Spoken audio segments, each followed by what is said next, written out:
സിനിമയെ എൻ്റെ ഒരു പൊളിറ്റിക്കൽ ആംഗിളിലൂടെ ഞാൻ സിനിമയെ കണ്ടിട്ടില്ല. ഒരു വലിയ എന്താ പറയുക, അത്രമാത്രം ആഴത്തിലും പരപ്പിലും ഇതിനോട് വ്യവഹരിക്കുന്ന ഒരാൾക്ക് ചെയ്യാൻ കഴിയുള്ളൂ എന്നാണ് ഞാൻ വിശ്വസിക്കുന്നത്. എന്നെ സംബന്ധിച്ചിടത്തോളം ഒരു വ്യക്തി എന്ന നിലയിൽ എനിക്ക് ബന്ധവും അടുപ്പവും ഉള്ളത് CPM എന്ന് പറഞ്ഞ പാർട്ടിയോടാണ്. പക്ഷെ CPM എന്ന് പറഞ്ഞ പാർട്ടിയുടെ ആശയങ്ങൾ സിനിമയിലൂടെ ഇല്ല, അങ്ങനെ ആരും എന്നോട് പറയാറുമില്ല. അവരത് ഒരിക്കൽ പോലും ഒരു ഡിസ്കഷൻ വന്നിട്ടുമില്ല.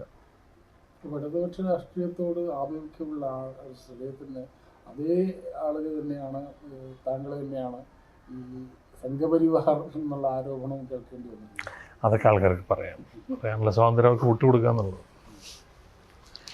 അവരുടെ പറയുന്നതിനെല്ലാം മറുപടി കൊടുക്കാൻ വേണ്ടി രാവിലെ എന്താണ് ഫേസ്ബുക്കും തുറന്നു വെച്ചിരിക്കും. എനിക്ക് ഫേസ്ബുക്ക് പേജ് ഒന്നുമില്ല. ഉള്ളത് എൻ്റെ പടത്തിൻ്റെ പ്രൊമോഷന് വേണ്ടി കുറച്ച് കാലം മുമ്പ് ഒരു കാര്യം ഉപയോഗിച്ചതെന്നല്ലാതെ ഞാനങ്ങനെ ഈ കേൾക്കുന്നതിനൊക്കെ മറുപടി പറയുക അങ്ങനെയല്ല. അതിൻ്റെ എന്തുകൊണ്ടായിരിക്കാം അങ്ങനെ ഒരു ഞാനതിൻ്റെ കാരണവും അന്വേഷിച്ചിട്ടില്ല. എനിക്ക് അന്വേഷിക്കേണ്ട കാര്യവുമില്ല. പ്രശാന്തേട്ടൻ ചോദിച്ചതിൻ്റെ ഒരു തുടർച്ചോദ്യമാണ്. ഈ 90കളിലാണ് ഈ സോക്കോൾ സവർണ ബിംബങ്ങൾ എന്നൊക്കെയുള്ള ആ സിനിമകളൊക്കെ വരുന്നത്. അതേ സമയത്താണ് നമ്മുടെ നാഷണൽ കോണ്ടെക്സ്റ്റ് എടുത്ത് നോക്കിയാൽ BJP ഒരു വളരെ പവർഫുൾ ആയിട്ടുള്ള ഒരു പൊളിറ്റിക്കൽ പാർട്ടി ഭയങ്കരമായിട്ട് എമേർജ് ചെയ്ത് വരുന്ന ഒരു പീരീഡ് കൂടിയാണ്. അതിൽ എന്തെങ്കിലും ഒരു കണക്ഷൻ, ആ ഒരു കോണ്ടെക്സ്റ്റിലാണോ ഈ സിനിമകളൊക്കെ വന്നത്? അതോ 90കളിൽ BJP എവിടെയാണ് കേന്ദ്രത്തിൽ? അല്ല, 91 രാമജന്മഭൂമി ഇഷ്യൂയോട് കൂടിയാണല്ലോ ഒരു ബിഗ് ബാങ് ആയിട്ട് പൊളിറ്റിക്കൽ സീനിലേക്ക് എൻ്റർ ചെയ്യുന്നത്. അതുകൊണ്ട് അതിന് എന്തെങ്കിലും ഒരു കണക്റ്റ് ഉണ്ടോ? അതോ ടു ഫാർഫെച്ച്ഡ് ആണോ അങ്ങനെ പറയുന്നത്? അടിസ്ഥാനപരമായ അതൊരു പാവം മണ്ടത്തരമാണത്. അത് BJP ഒന്നും എന്നെ ബാധിക്കുന്നൊരു വിഷയമല്ല, അന്നുമല്ല ഇന്നുമല്ല. അതുകൊണ്ട് ഇവിടെ എന്താണ് നാട്ടിൻപുറം ഉത്സവം, ആളുകൾ ചന്ദനക്കുറി തൊടുന്നു. പിന്നെ നിങ്ങൾ മനസ്സിലാക്കേണ്ട ഒരു കാര്യം, ഈ നായക കഥാപാത്രത്തിൻ്റെ ഒരു കോസ്റ്റ്യൂമും ചന്ദനക്കുറിയൊക്കെ കൊടുക്കുന്നത് എൻ്റെ സംവിധായകനാണ്. അതിലൊരു ഷാജി കൈലാസുണ്ട്. ഇനിയിപ്പോൾ ഹിന്ദുത്വയുടെ വരവാണ്, അപ്പം നമ്മൾ അതിൻ്റെ കൂടെ നിൽക്കണം. ഭോഷ്കാണ് അത്, അങ്ങനെയൊക്കെ ചിന്തിക്കുക എന്ന് പറയുന്നത്. ആ ഒരു കാലം എന്ത് വിൽപ്പന നടത്തിയാൽ ജീവിതം കുറെ കൂടെ ആയാസരഹിതമായി മുന്നോട്ട് കൊണ്ടുപോകാം എന്ന് മാത്രം ചിന്തിച്ചിട്ടുണ്ടാക്കിയിട്ടുള്ള സിനിമകളാണ്. ഈ മായാമയൂരം വലിയ രീതിയിൽ ശ്രദ്ധിക്കപ്പെടുമായിരുന്നെങ്കിൽ ഞാൻ മറ്റ് സിനിമകളിലൂടെ എൻ്റെ കുറെ കൂടെ പേഴ്സണലായിട്ടുള്ള സിനിമകളുമായിട്ട് ഞാൻ മുന്നോട്ട് പോകുമായിരുന്നു. പിന്നെ എനിക്കൊരു മേജർ ഹിറ്റ് എന്ന് പറയുന്നത് കിട്ടുന്നത് 6-ാം നമ്പർ സിനിമയിലാണ്. ഷാജിയാണ് പറഞ്ഞത്, എന്തിന് ആരെ നോക്കിയിട്ട് അതിന് വേണോ? അത് വേണം, ഇവിടെ ആൾക്കാരെ കാണുന്നുണ്ട്. വലിയ വിജയമായി നമ്മൾ പ്രതീക്ഷിക്കുന്ന റെമ്യൂണറേഷൻ കിട്ടുന്നു. നരസിംഹം, അവിടെയും പണം റെഡി.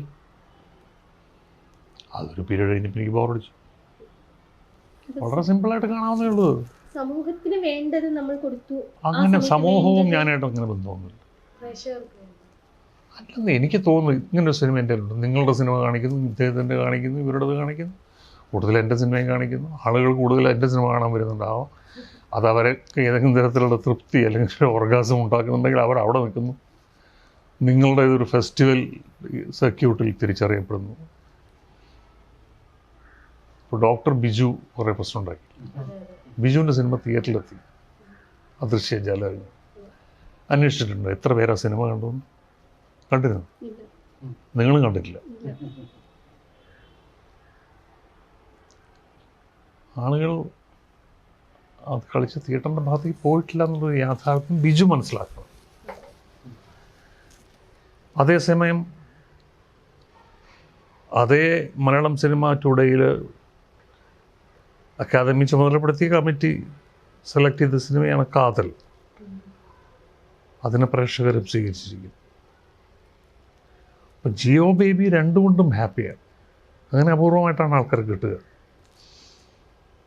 നമുക്കറിയില്ല അടുത്ത വർഷത്തെ സ്റ്റേറ്റ് അവാർഡിൻ്റെ കാര്യമൊന്നും നമുക്ക് പറയില്ല. നമ്മളൊരു കമ്മിറ്റിയെ വെച്ച് ആ സിനിമയെ തേടി അവാർഡുകൾ വരാം. സാമ്പത്തികമായി അത് വിജയിക്കുന്നു. ഇതൊരു വലിയ കാര്യമാണ്. നിങ്ങൾ ജോലി ചെയ്യുന്ന പത്രം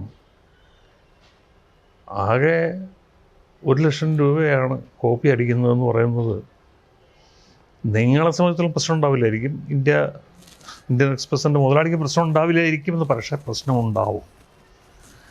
ഒരു പരിധി കഴിയുമ്പോൾ അവരത് ഷട്ട് ഡൗൺ ചെയ്യും.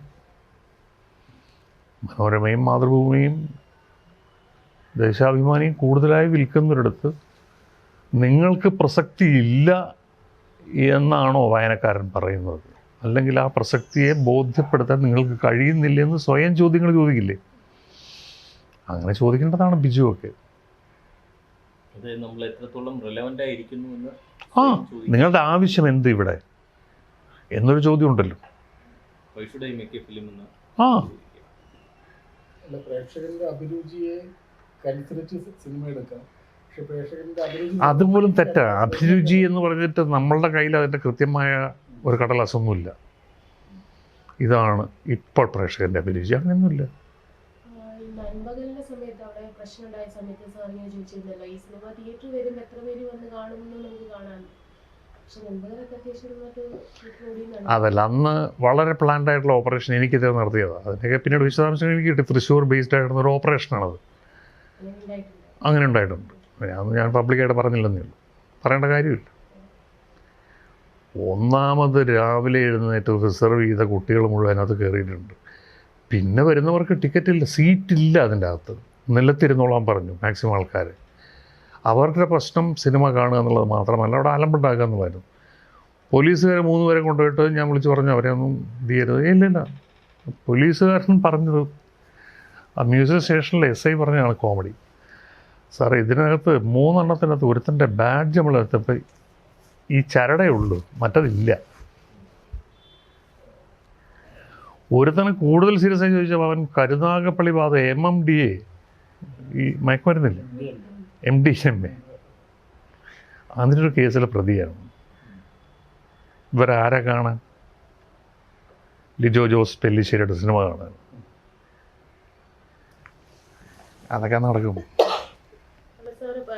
2014-15 തോന്നുന്നു, കിസ് ഓഫ് ലവ് അല്ല അങ്ങനെ ഒരു പ്രതിഷേധം നടന്നപ്പോഴത്തേക്കിന് സാറിൻ്റെ ഒരു വൈറ്റ് ഞാൻ കഴിഞ്ഞ ദിവസം കണ്ടിരുന്നു. അതായത് പ്രതിഷേധം നടക്കണം, IFFK വേദി എന്ന് പറയുന്നത് സിനിമ മാത്രം കാണാനുള്ള സ്ഥലമല്ല, പൊളിറ്റിക്കൽ ചർച്ചകൾ നടത്തേണ്ട ഒരു സ്ഥലമാണ്. പ്രതിഷേധങ്ങൾ നടത്തണമെന്ന് ഒരു സ്ഥലം ഭയങ്കര ജെന്റിലായിട്ട് അതൊക്കെ പറഞ്ഞു തീർത്തു. പ്രതിഷേധങ്ങൾക്ക് അന്തസ്സുണ്ടാവണം, അന്തസ്സുണ്ടാവണം. വെറുതെ വേഷം കെട്ടലും പ്രതിഷേധം രണ്ടും രണ്ടാണ്. മനസ്സിലായില്ല?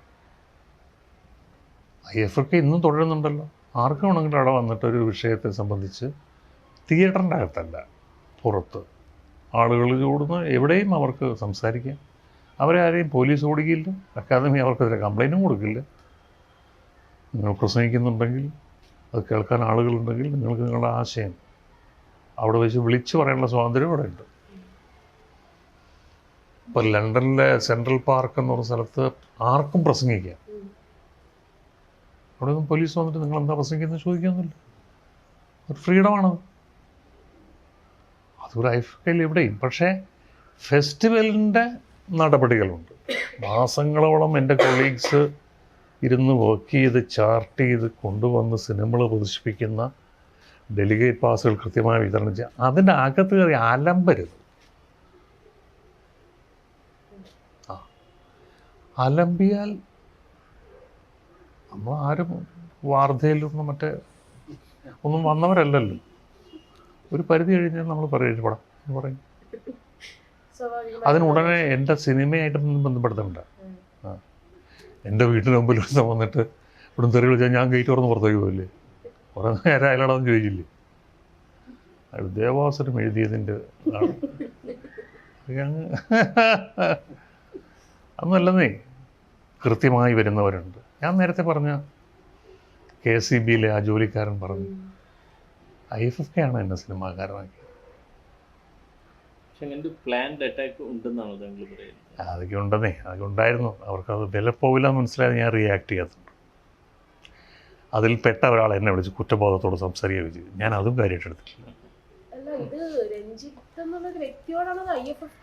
മൊത്തത്തിൽ ഒരലമ്പ്. കാരണം കാര്യങ്ങൾ ഭംഗിയായി നടന്നു പോകുന്നു. അതങ്ങനെ നടക്കണ്ടല്ലോ എന്ന് തീരുമാനിക്കാൻ